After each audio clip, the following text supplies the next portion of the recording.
Alam nyo guys, yung sa katagalan ko dito 8 years. Sa totoo lang talaga, wala talaga akong ano ba.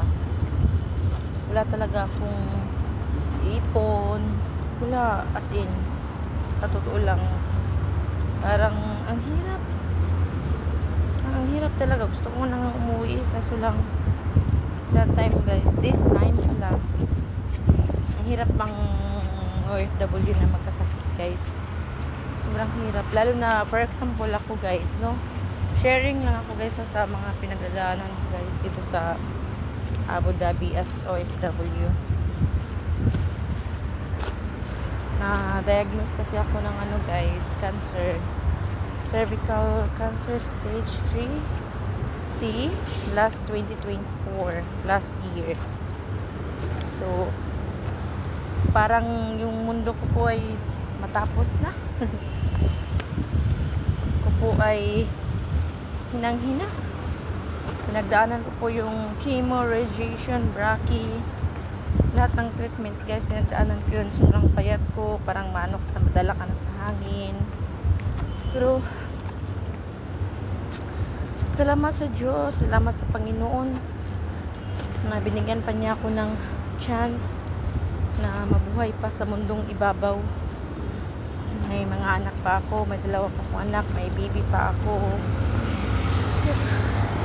Siyempre, kailangan ko pang kumayod para sa mga anak ko, ang liliit pa. Kaya, siguro, yun ang ano ni Lord na ano sa akin, as OFW. Ang hirap mapalayo sa yung mga anak. Sobrang hirap talaga guys, no?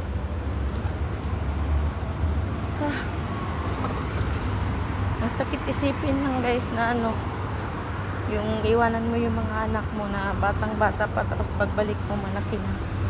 Parang hindi talaga sila hindi sila napamahal sa iyo, di ba? Pag nakita mo yung mga anak mo is ano na iba na yung pakiramdam nila, iba yung ano nila ba yung tawag nito, yung pakikitungo sa iyo. Parang ano, hindi ka na talaga makilala. Pag baby pa, iwan mo na. So ganun lang guys, mga ka-OFW reels, ang hirap talaga. So sa akin lang no, laban lang, fighting, praying, maging strong lang tayo kahit anong pagsubok na pagdadaanan pa. Kahit hindi, huwag mawala ng pag-asa.